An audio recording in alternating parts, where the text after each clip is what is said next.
We have this problem where we want to determine if there's a difference in travel distances for golf balls that were made by different manufacturers, which we have 4 manufacturers to look at. It can be shown that the sums of squares are as provided here in the problem, and that was done in a previous video. What we want to do then is use that information to complete the ANOVA and determine if there are actually differences in the population mean travel distances. So I've set up an ANOVA table. Whenever we do an ANOVA, we want to put all of our information into a table that looks like this, where we have our source, either between groups, within groups, or total, sums of squares, which we were given in this problem and calculated earlier, degrees of freedom, mean squares, our F test statistic, and our p-value. So the next thing to do would be to fill in our degrees of freedom.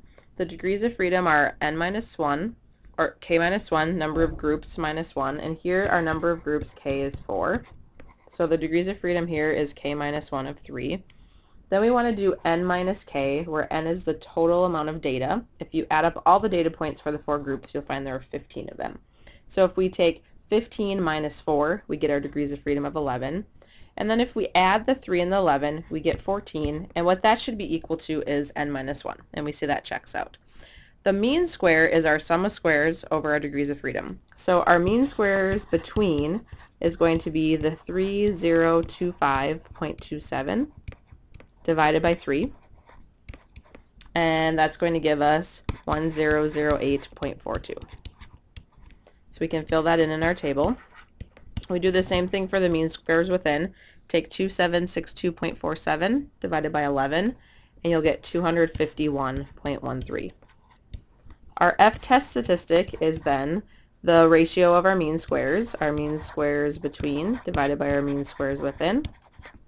And if you divide 1008.42 over 251.13, you'll get 4.016. The next step is to find our p-value.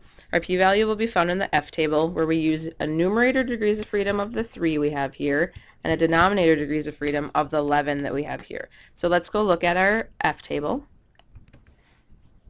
So in our F table, we want to use degrees of freedom numerator of 3 and degrees of freedom denominator of 11.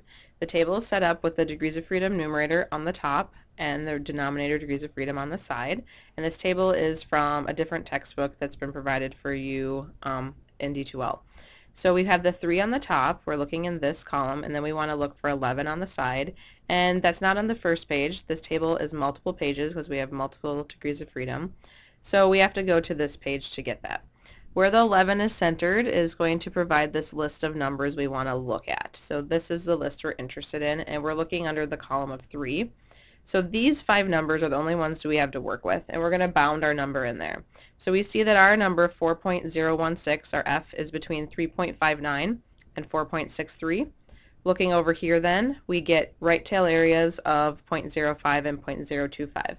The ANOVA is always a right-tailed test, so we don't ever have to multiply by 2. These bounds we get from our table are our bounds on our p-value.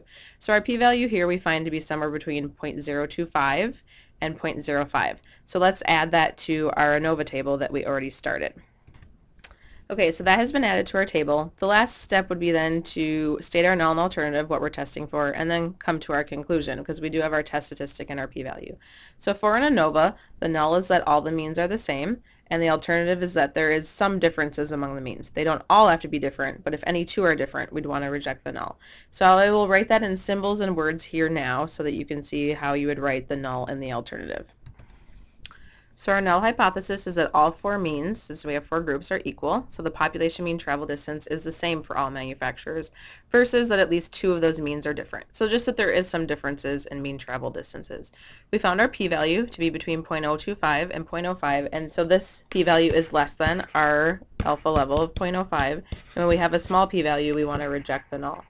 So when we reject the null, we have significant evidence of the alternative. So we have significant evidence that the population mean travel distances differ for at least 2 of the golf ball manufacturers.